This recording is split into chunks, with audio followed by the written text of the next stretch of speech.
What up, though? I am Jay the Gentleman. That's at JAI the Gentleman on IG. And this is a new episode of Dear Black Gay Men Live.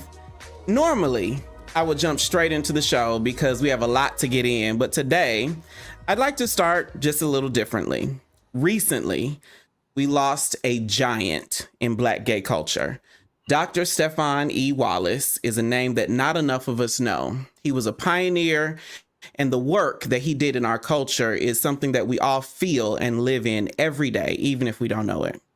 My guest today worked with Dr. Wallace. They were all close friends, and they actually were leading the project that we're going to discuss on this episode of the podcast.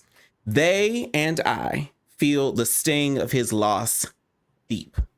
Now, this show ain't gonna be no downer, though. We are going to take this as an opportunity to celebrate the good doctor with a conversation that he would have smiled at because he had a magnificent set of teeth.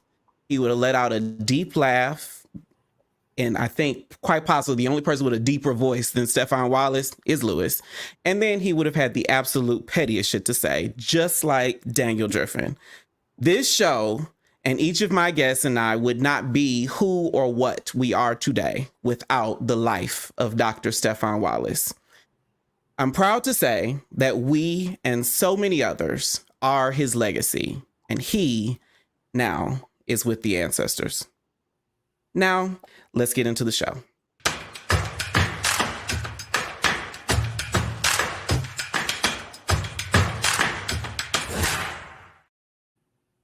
I'm joined today by two returning guests, our resident straight ally, Lewis Shackelford, and the soon-to-be Dr. Daniel Driffin.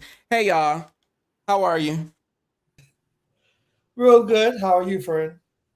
Unbelievable. How are you, Lewis? I'm doing well. Now that I'm here with you, Jay, I'm doing great. Oh, don't make me blush, Lewis. So at the top of the show, I always like to talk about hot topics that have come up in the DMs. Are y'all ready for this? Let's go. Let's do it. Okay, the first question is, what have you had it with in Black gay culture, Daniel? I'm going to start with you. Any aspect of culture, what have you had it, absolutely had it with? I don't want to say it, but so I think it's two things. Number one is these people who bought extra tickets that are now trying to Really? Tired of it all. Number two, how people still like tag 1,000 people in a post about nothing? That is always like egged a piece of me. So that's what I'm tired of right now. But I don't think that's just Black gay culture. I think that's any culture. I think that's people. But the people I've gotten tagged. I've gotten 100 J and 99 people are tagged in a post from a white person. Oh, I hate that. I hate that. And that Monopoly Go thing, don't send me no game requests on nothing. I don't want to play no game. What about you, Lewis? Now, you are not one of the gays, but what have you had it with? Lost this year. What have you had it with in general? Lost. I would say lost this year has been what I've had it with. Yeah. Like, we've lost some giants this year. You mentioned Dr. Stefon Wallace, my brother, my mentor, so many things to me. And then can't go too far without mentioning Kurt Myers, earlier this year. So we've lost some titans this year. And I want everybody to take care of themselves at this point. Like, we don't need any more losses this year. I've talked to a friend of mine, and he lived in the early years of HIV, and he was part of the work and the movement. And he was dealing, and he said that while it's not the same, I don't want to compare one loss to another or compare trauma, but he was talking about how he's feeling like life is fleeting in a similar way as it was, decades ago for a different reason. Because last episode, I mentioned Kirk Myers because Kirk Myers was an actual mentor of mine. Like, he gave me my first nudge into HIV world. through Abounding Prosperity. But last week we talked about O'Shea Sibley, who was stabbed. Just a lot of loss. And I think it's an unfortunate, but sometimes it's a very necessary reminder of how fleeting life can be and why we have to cherish these moments. I called Daniel the other day and said, I think you're one of my oldest friends. Yes. And that was, I mean, it's comforting to know that I got old friends that are like amazing, but I don't think I've ever said that. So that was big. You know, I'll tell you this. Go ahead, Lewis. You know, I remember Dr. Wallace talking about Kirk, and somebody was mentioning how, you know, they were going through it with somebody else and they didn't like this person, da da da da. And Dr. Wallace, I'll never forget his words in response. He was just like, you better stop treating people like they're going to be here forever. Mm-hmm. And those words have stuck with me ever since. And it's just a reminder that we need to treat people and remember that we're not going to have folks forever. So we need to soak up the sun around these great figures in our life while we have them. Yes, I fully agree. Thank you for that. Now, again, I said we're not going to be a downer. So I want to shift gears for a second. Rakai, I hope you're ready with this next piece. I fully believe, you can make that banner go away, Rakai. I fully believe that, go with me here, Daniel Driffin is the Eric Mays of Black gay culture. Doesn't this look like something Daniel would say? Lewis, am I right? Am I right? Like, this is definitely Daniel. Like, watch this at the end. And then at the end, she's like, Madam Chairperson, did you recognize me? I absolutely believe that. And this is why I believe that Daniel is the Eric Mays of our culture. Exhibit A. Rakai, you ready? You got it up here? I think, what happened here, Daniel? What is this?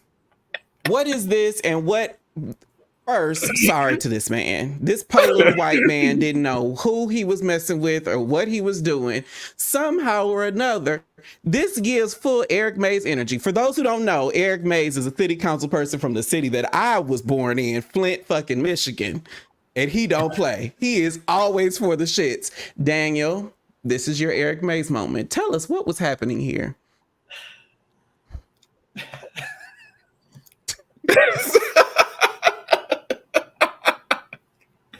You have to, if you stay ready, you don't got to get ready. You always have to stay ready to protect the lives of Black people, brown, Latino people, and people living with HIV.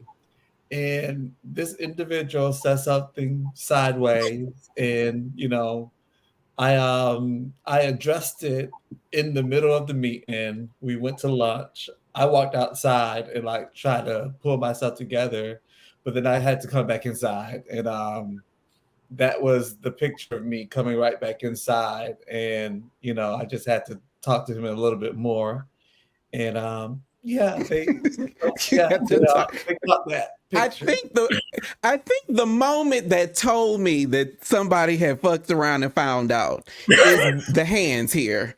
It's the hand motion, because it feels as if he said one more thing, hands would have closed or tightened grip around the man's epiglottis. Like, I feel as if that is that. Lewis, is that your take of Daniel? Because he's about that life. Can I share something? Daniel, this is all Daniel. This is the Daniel that I know. And if I can share something really briefly, one of the greatest compliments I've ever gotten in this work was from Daniel Driffin. And it was after we gave a recent presentation. Daniel came up and introduced me for my presentation, and I gave the presentation. Daniel had seen the slides that I was going to present beforehand. And afterwards, we were sitting down and talking after this presentation, and Daniel hands me his phone, and he was like, "This is what I was going to say before I saw your slides." And it was totally different from what he said. it was him presenting himself and being the activist Daniel. And he said, and I asked him, I said, this is great. Why didn't you present this? And he was like, I saw your slides and I knew that you were going to talk about Black gay men, about trans communities, about the LGBTQ community in general. And so I didn't have to be the Black gay in the room today. And I was like, that was one of the biggest compliments I have ever gotten in this field. That was like, and he said it off the cuff. Like, I wasn't expecting that. I didn't ask him. This is way after I asked him what you thought of my presentation. We were just sitting down, literally drinking. And this is what he said to me out of the blue. And I was like, wow, I must have did something right today. You did. I mean, you do something right every day. At least something. At least something. Hopefully. Now, I don't know everything you be doing, but you do at least something right every day. Hopefully. Because I will say this about you, Lewis, and I don't want this to, be a pat on the back session, because we could do that all day. But I will say that it's one thing when somebody who walks and talks like you can see you. It's another thing when someone of different experience can see and understand at best, as best they can, who and what I am. That's why I think that, the connection between Black gay men and Black women is so strong, because while we have some similar experience, we're different. And the fact that you are even further away on the spectrum as a cisgendered heterosexual man, but you can see and affirm who I am as best you can, I think that is amazing. That is what the work should look like. That is the work. That is what the work should look like. Okay, before we get too deep off, because now I'm getting a little misty, let's take a break. I'm ready, Rakai. Okay, when we come back, we will be talking to our guests, Lewis and Daniel, on new innovations in HIV without getting too sciencey. This is Cause and Effect Explained, and we will be right back.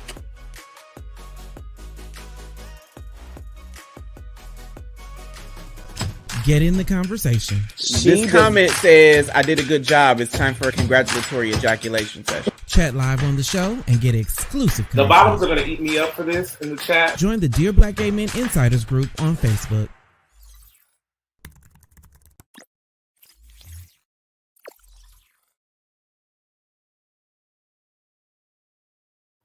Welcome back to Dear Black Gay Men Live. Remember, the conversation with Lewis and Daniel continues during the exclusive after party on Patreon. The link to join is in the description. Now, let's get back into the show.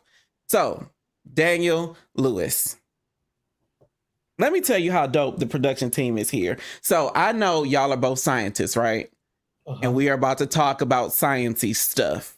But we ain't gonna have no bar graphs and charts whipped out. We're not gonna pull out no slides. So anytime y'all get too sciencey, we're gonna play this sound. Can you hear it? Since you have your degree and you know every fucking thing.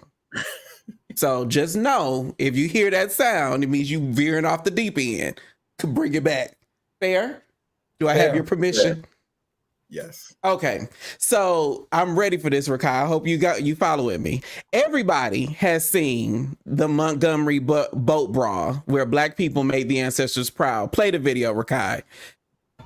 So we're about to talk about HIV vaccines, and this is how we understand it. This man in the white, this is Black culture, and there go oppression, knocking us upside the head. And what do? We tussle them with oppression. And the HIV fight, here come one a day meds, here come U equals U, here comes condoms, entering the chat, and then across the pond comes PrEP. Late, but definitely necessary. And then right when we think we get this thing under wraps, watch what happens. There go vaccines, about to level the playing field. That seems pretty fair to us. I'm pretty certain that is the process of prevention in this country. Am I wrong? Lewis, I'm gonna start with you. Exactly. That's the full story.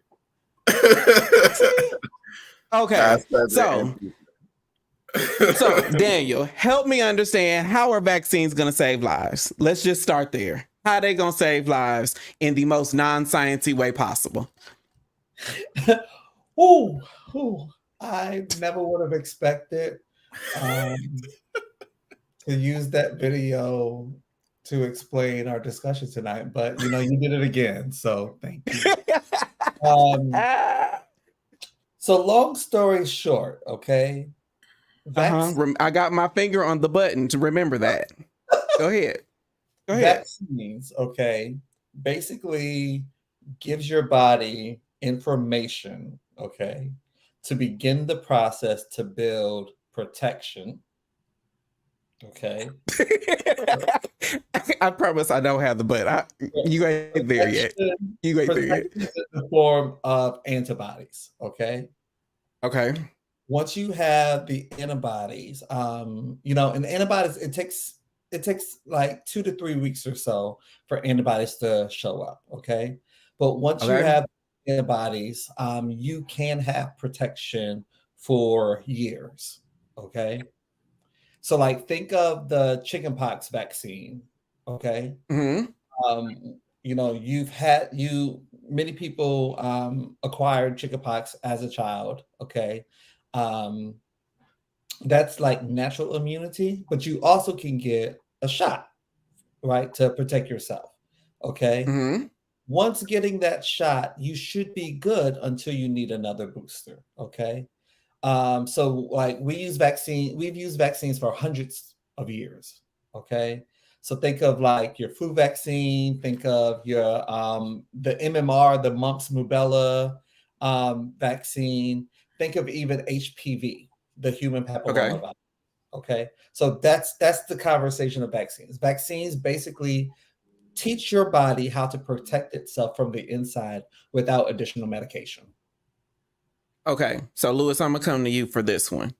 Because in my non-sciencey head, I'm thinking, it's Friday night. I done had a couple drinks.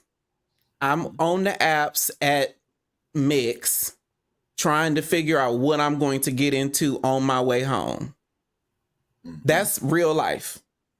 Yes. Now, how does vaccines change my likelihood?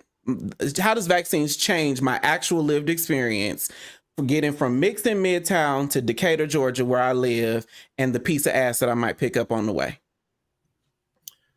That's a very good question.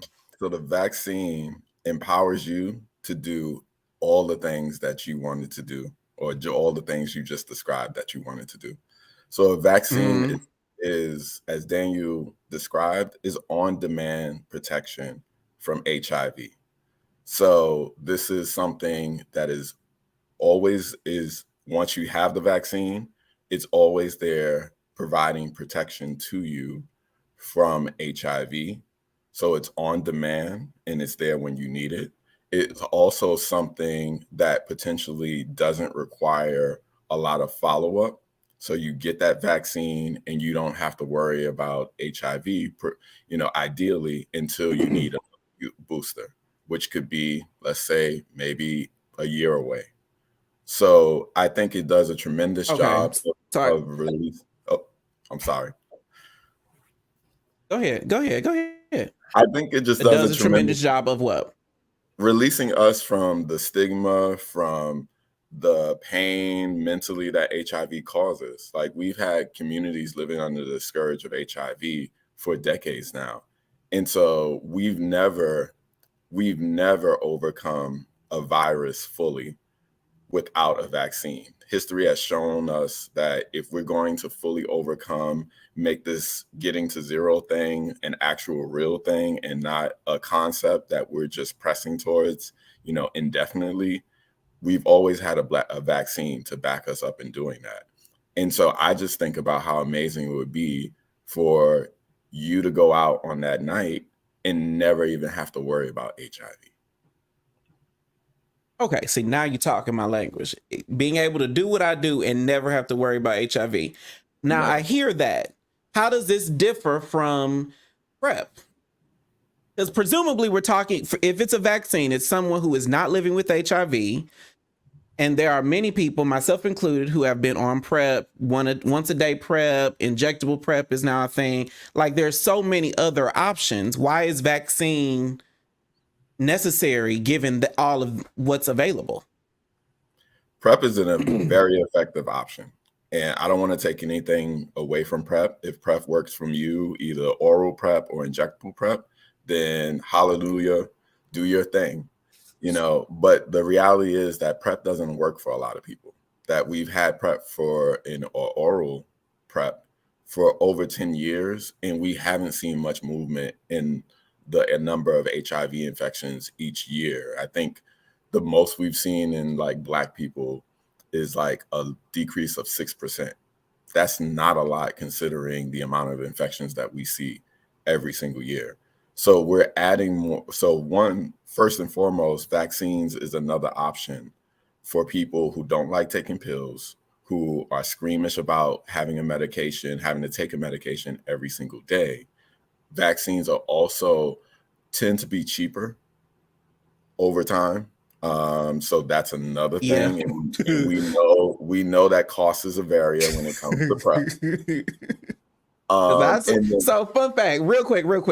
So I saw, because now there are many options to like mitigate the costs associated with PrEP if you qualify, if it's available, all the if you overcome all the barriers, right? There are options to overcome some of the costs, right? I saw one of them bills, how much that little bottle of 30 pills costs. Mm-hmm. Had I not had all the levels of privilege that I have, child, she would have been out. She would have been done years ago. But Daniel, I do have another question for you. So we're talking about vaccines. Presumably that's an injection, but you're dealing with a community of people who have dealt with COVID vaccines, COVID boosters, monkeypox vaccines, monkeypox boosters. What do you say to the people who are just vaccine fatigue? I tell them, it's the conversation of choice. I acknowledge the fact that we may be vaccine fatigue, but it's deciding what's your end goal. You and I talked about my troubles that I started to have from taking a daily pill. So that's why I transitioned from a daily pill to a bi-monthly injection. Folks forget to take their PrEP. Folks forget to take any type of medication that you have to take on a regular frequency. So vaccines are that option where it's not a daily thing. It may be a once a year for a booster, but it's not that daily conversation. And I think that's important. What I find, what I just got as you were saying that? Tell me. When I first got into HIV, my first HIV test, my first STD test, my sexual debut, right? The conversation back then, and by and large, the health related conversation since then has been condoms only. Every nurse, especially a Black one, especially a woman, every nurse I've ever had said, wear condoms only, right? And so to hear a scientist, to hear a professional say something that is, oh, well, you have this buffet of options is weird. Kinda, as like hearing it is kind of weird because it's just so different than the conversations that I've heard in health settings for the last 20 years now, which is the fact that I can say I've been having sex for 20 years is weird. So Jay, 20 years. Oh my God, I just felt old. But go ahead, Lewis. So I feel like this comes up in like male settings a lot, but when you go, or particularly people who have penises.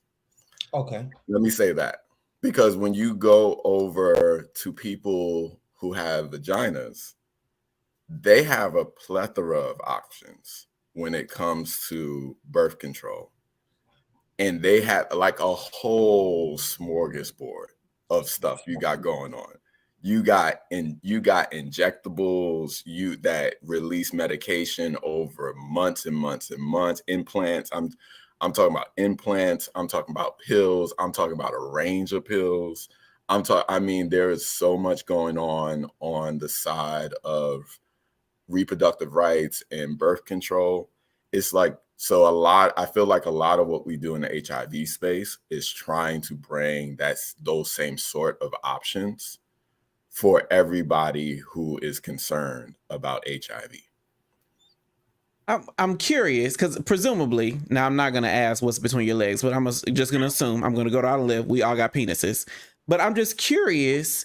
Now, if it's one thing to have options, and we'll talk about this in the next segment, but it's another thing for those options to be explained and available and understandable when I am in a health setting. Because granted enough, there has been many options to prevent HIV, not nearly as many as now, but there have been many options to prevent HIV for a long time. Have I heard about them? That's a totally different conversation, which we can talk about in the next segment. Rakai, I'm ready. Because now I'm getting fired up. Everybody knows that being Black in America is hard to do. When we come back, our guests, Lewis and Daniel, will be talking about structural issues in the healthcare system. This is Cause and Effect Explained. We will be right back.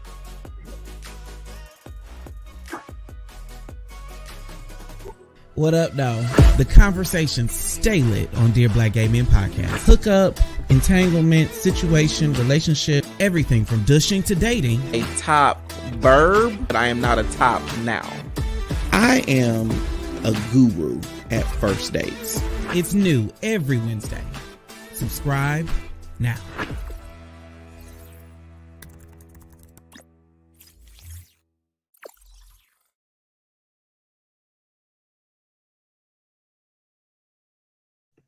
Hey, family. So I and the team, because Rakai is my homegirl in there. Y'all can't see her, but I can see her. But we are astonished at how the channel is growing, about how y'all are rocking with us in the comments, all the shares, all the DMs that we get. And we're also very excited to be showing you some of the new ways that you can support what we do here at Dear Black Gay Men. The easiest way to support Dear Black Gay Men is to subscribe on YouTube and turn on the notifications so you never miss a post or a live show. If you really love us, you can send us a thanks of any monetary value. Your support allows us to keep this kind of content coming every single week. On YouTube, under this live or any of our content, you can click Send Thanks. You can select any monetary value and click Buy and Send. Your one-time gift goes straight to the channel and helps us keep the conversation going. And you can join our Patreon.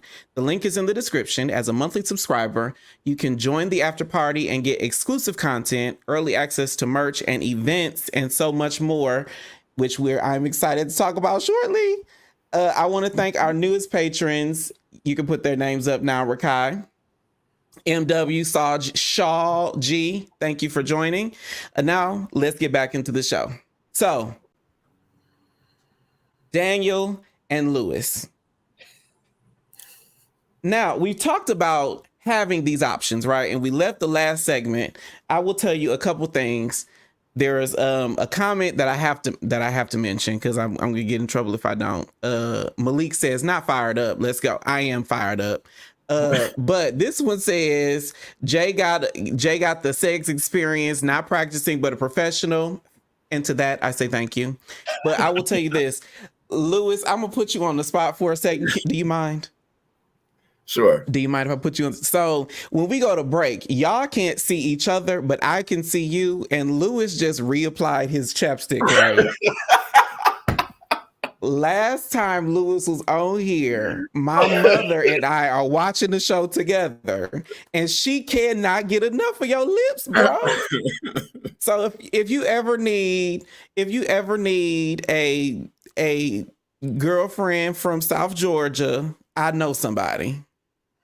She was smitten, and my mom was fly now. Is she fly? And this comment says Lewis is ready. Lewis is married. Let's be clear on that. Lewis is full married, and we support Black love over here. Okay.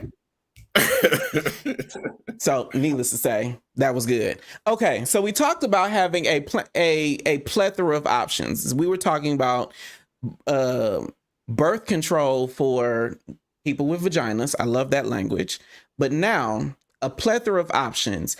In your work, Daniel, I'll start with you. Do you see that the options available for the prevention of HIV are explained? Are they understood by the culture? No. No, that's the dissertation. No. So we're talking about acts. So both Lewis and I, hold masters in public health. So, I feel like this is where you're going to get me with that button. Since you got your degree and you know every fucking thing. Since you got your degree and you know every fucking thing. Go ahead. So this is the conversation between access versus true access, right? And I think oftentimes when we have service providers or when we're in a relationship with a service provider and the folks receiving services who look like you and I on this screen, our choices are decided for us. Okay. I think our choices are decided on prioritization level, right? I think the first one would definitely be cost. So what is the cheapest or most economic prevention tool that you can provide a group of people that offer protection, right? I think as you begin to transition into the conversation of privilege, then the choices begin to open up, So if you have health insurance, one may learn about pre-exposure prophylaxis. Okay. PrEP. Yes. PrEP, right? If you have a physician who is Black, right, or a physician who is Black and gay, you may be presented with more options than not, right? So it really breaks down into how is it going to be paid for? Where are you accessing these services? So like we see prevention options are greater in the North and the West Coast versus the Deep South, right? But also in that same conversation, the North and West Coast has like Medicaid expansion programs versus the South who doesn't, So like all of those things go into the conversation when we truly think about choice and true access to choice. Can I say something to the comments? Yes, go ahead. Okay, so in the comments we had a comment about I'm happy people are getting more information about DoxyPep, right? So DoxyPep, doxycycline is an antibiotic, that can be used to protect yourself from different infections. DoxyPep, PEP, post-exposure prophylaxis, right? So you can use doxycycline, an antibiotic, to keep yourself protected from sexually transmitted infections, specifically gonorrhea, chlamydia, and syphilis, right? Yes. It works, okay? But you have to have a physician or a medical provider, number one, that knows that this is an intervention that is available to their clientele, A, right? And B, you have to ensure that you have a medical provider who is able to navigate a sexual health conversation, okay? So like using a DoxyPep situation, you should also be receiving STI testing at triple sites, right?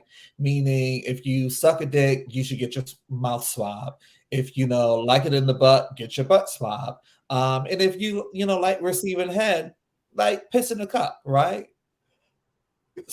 Oftentimes, and I'm trying to fight my big scientific words. Okay, it's really difficult, Lord. I've But seen you struggle, friend. I know you want to use some 5-syllable words and whatnot, but hold on. Let me interject real quick, because the funny thing is, and this is very interesting about medical providers. So my doctor, my primary care, is this little Indian lady who I absolutely love. And every time I go in there, she's like, "Are you a top or a bottom?" I tell her, and she's like, "Okay, well, we're gonna go and give you like all of them," because she truly knows she knows me well enough to know I might be a top, but every third Tuesday at 6 p.m. I might feel a little frisky and I might not remember. So she's got me clocked. But now, along those same lines, Lewis, I do have a question for you. So it sounds like both of you are saying that medical providers are somewhat of a gatekeeper when it comes to accessing things. And also what you're saying is people don't know what people don't know. So if I, layperson, if I, community member, patient, don't know that vaccines, don't know that doxypep, don't know that injectable PrEP are options, how then can I advocate for myself in a medical setting? What do I do? Oof, that's a really good question. I think it's always good to remember that your health is your own. Like, nobody's going to care for your health. Nobody's going to care for your body like you are. So I think the conversation needs to start there in terms of understanding your body, understanding what's going on with your body, how your body feels, because nobody can really tell you what's going on with your body or, how you're feeling but you. So it starts there, and it's then carrying that outside of your mind into the spaces, into healthcare spaces, and saying, my body is feeling this way. There's something that's not the way I'm used to feeling. I want to explore this. And going down that road with a healthcare provider that you trust, I think will get you to the options that you need. But then the other piece of that is finding somebody that you trust. Like you just mentioned, you have a healthcare provider that you love, and that knows you, and that kind of knows your how do the old folks say, knows your comings and your goings. Come on, comings and goings. Your twos and your fro's. And I know what side my bread is buttered. Right. That's it. I stick with the horse that brung me. That's it. You want to hear speaking my language now. So my mom, she's gonna get at me for this. I'm trying not to use. They try not to use big words. I'm trying not to use bad words because I'm probably gonna send this to my mom afterwards. Okay. Okay. Okay. I done cussed enough for both of us, but go ahead. So my mom, she told me she had a doctor that she loved in New York. And my mom told me why she loved that doctor. And she loved that doctor because my mom habitually would go to appointments late or not show up. She was just like the worst patient you could ever have. Like, she modeled how to be the worst patient. And she said this doctor took her in the room, she did not know how fed up this man was with her. And he said this man took her in that room and cursed her out. Cursed her all the way out. You ain't gonna keep coming in here late to your effing appointment. And you ain't even doing that. Now, my mom's lived in New York almost all her life. So she responded extremely well to this feedback. This was like the intervention she had always needed.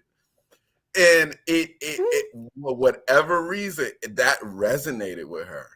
And from that moment on, she showed up to her appointments on time.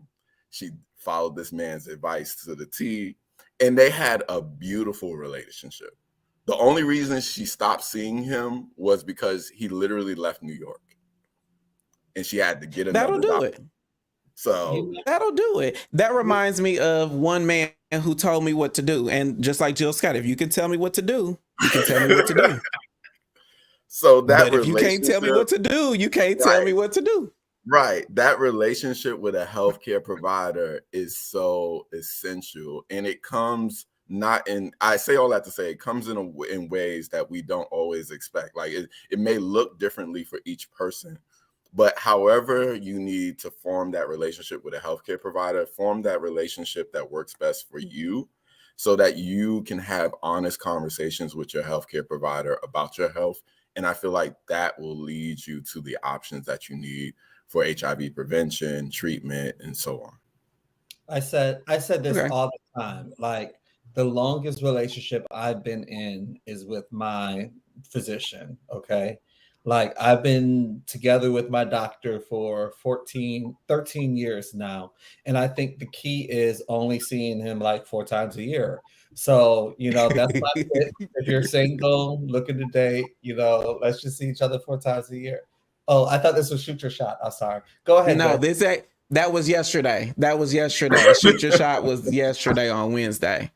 But I think that's a perfect place to take a break. I will tell you after the break, I have a huge announcement that we are so excited about. So let's take a break. We'll be right back, Rakai. Hit the notification bell because we're going live. Like that's the least smallest. The size. Oh, I think relationships are becoming more complex. Tuesday and Thursday every week. Welcome to Dear Black Gay Men Live at 9 p.m. Eastern.